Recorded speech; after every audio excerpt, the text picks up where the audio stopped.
ঠিক আছে না হ্যাঁ ভালো তো লাগতেছে। আমি তো বুঝি না কত কোন দিকে যাই। ঠিক আছে মা? সরকার থেকে যে কোয়ার্টারটা দিছিল না, কোয়ার্টারের লোক নামতে হলো 2 মাস সময় লাগবে।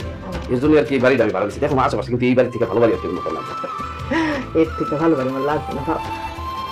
কইছিলাম আর কই আইসি বাপরে, আল্লাহ কাছে হাজার শুকর। এখন শুধু এই বাড়িটা ভালো লেগে আমার একটা বউ মাইনা দিল। তুমি আবার এই উল্টা পাল্টা কথা শুরু করছো, এগুলো শুনলাম শরীরে জ্বর আসে কিন্তু। সরি শোনেন বাবা, বয়স হয়েছে না আমার, কোন সময় চলে যায়। তোর সাথে দেখতে দেখতে করলে আমার খুব ভালো লাগতো রে বাবা। তোমার কিচ্ছু হলো না, আমি থানা যেতেছে, বেরিয়ে যেতেছে, রাতের কথা বলে তুমি ঠিকঠাক মতো খাওয়া দাওয়া বেরোনি।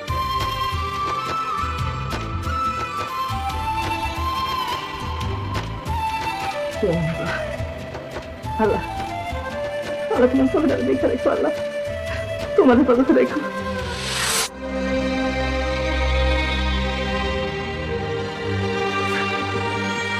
আপনি জায়গায় নাসির তুমি কি স্যার কানাকাটি করতেছেন কেন?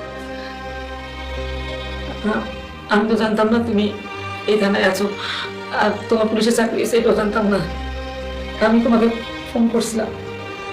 ও আচ্ছা, আমি তাহলে আপনার সাথে কথা বলছি। আরে, আমি ভালো নাই, আমার সব শেষ, আমার মেয়ের জীবন শেষ, ধ্বংস হয়ে গেছে। আচ্ছা ঠিক আছে, এইভাবে কানাকাটি করেন না, এটা থানা। কি স্যার আপনি?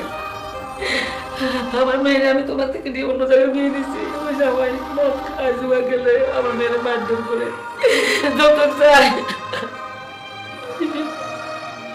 আমাকে তুমি মাফ করে দিও, আমি অন্যায় করছি। আচ্ছা ঠিক আছে, আপনি কানাকাটি করবেন না। আমি আমাদের ওসি স্যারের সাথে কথা বলে খুব দ্রুত আসামিকে ধরার ব্যবস্থা করছি। আপনি একটা কাজ করেন, আপনি যাওয়ার সময় একটু জিডি করে দেন। এখন কি বাসায় যাবেন? আমান? জি স্যার। উনি একটা জিডি করবে, জিডি করা শেষ হলে ওনাকে একটা সিডি উঠাই। জি স্যার। যান। আমার মেয়েটাকে তুমি বাঁচাও, আমার বলে শাস্তি আমার মেয়েকে যেন কেউ না দেয়, তুমি ব্যবস্থা করো।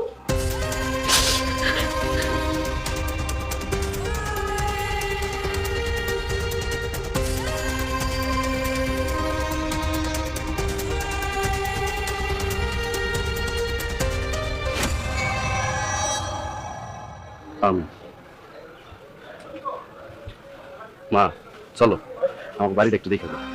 আচ্ছা বাবা, তুই আমার কথা বল। তুই প্রতি মাসে আমার একবার হলেও তোর বাবার কবর জিয়ারত করে নিয়ে আসবে। আচ্ছা ঠিক আছে, চলো।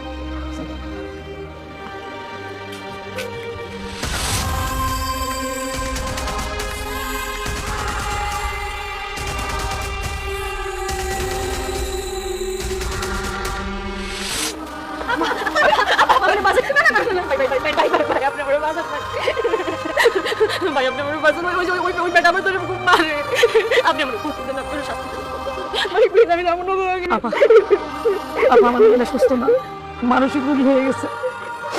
ডাক্তার বলছে ঢাকা নিয়ে মানসিক রোগীর ডাক্তার দেখাইতে। আপনার মেয়ের অবস্থার জন্য আপনি নিজেই দেন। আমার ছেলের কাটা নিতে চাইছিলেন না? আমার কি বিচার দেখছে?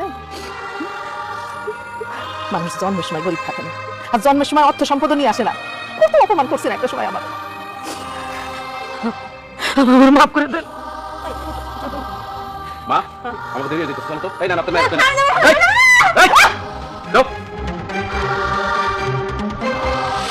দেখছেন আপা আমার পোলার কত পরিবর্তন। একটা সময় ছিল সীমা সীমা করে পাগল হয়ে যেত, সীমা একটু অসুস্থ হলে পাগলের মতো করতো।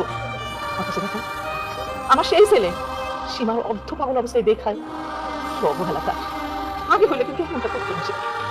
আপা, আমি খুব খারাপ, খুব খারাপ মা। আমার নিজের কাছে ঘৃণা করতে ইচ্ছে করে। আমি জানি আমার মেয়ের এই অবস্থার জন্য আমি নিজেই দায়ী। আমার কেউ ক্ষমা করবো না, আমার মাফ করে দিয়ে না পা। একটা জিনিস কিন্তু আমি বুঝছি, মায়ের বিয়ে একবারই হয়, দ্বিতীয় বিয়ে কোনদিন সুখের হয় না। যত কষ্টই হোক মেয়েদেরকে ডিভোর্স করাইতে হয় না, আরেকটা বিয়ে দিতে হয় না। আমার মাফ করে দিন, আমি জানি আমার মাফ করার কোনো যোগ্যতা নেই মাফ পাওয়ার।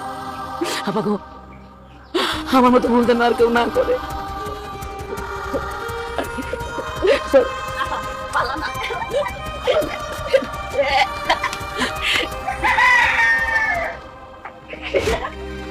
বাবা তুই তো জনগণের সেবক, তোর কিন্তু উচিত সীমার পাশে গিয়ে দাঁড়ানো, মানে কোনো সম্পর্কের জন্য বলতেছি না, ছোট করে সেবক হিসাবে ওর পাশে গিয়ে দাঁড়া। পারলে ঢাকায় নিয়ে গিয়া একটা বড় ডাক্তার দেখায় ওর চিকিৎসা কর, চিকিৎসকের ভালো কর। আমি জানি বাবা তুই আমার আদেশের অপেক্ষা করতেছিস, আমি তোর আদেশ দিতেছি, সীমারে গিয়া ভালো কর। ঠিকই কইছো মা, আমি সীমার এখনো ভুলতে পারি নাই। ওর মা থানা গিয়া অনেক কান্নাকাটি করছে, আমার কাছে মাপ চাইছে। সীমার এই অবস্থা দেখে আমার অনেক কষ্ট হইতেছে মা, অনেক কষ্ট হইতেছে। তাহলে দাঁড়ায় গেছিস কেন? যা সীমার কাছে যা।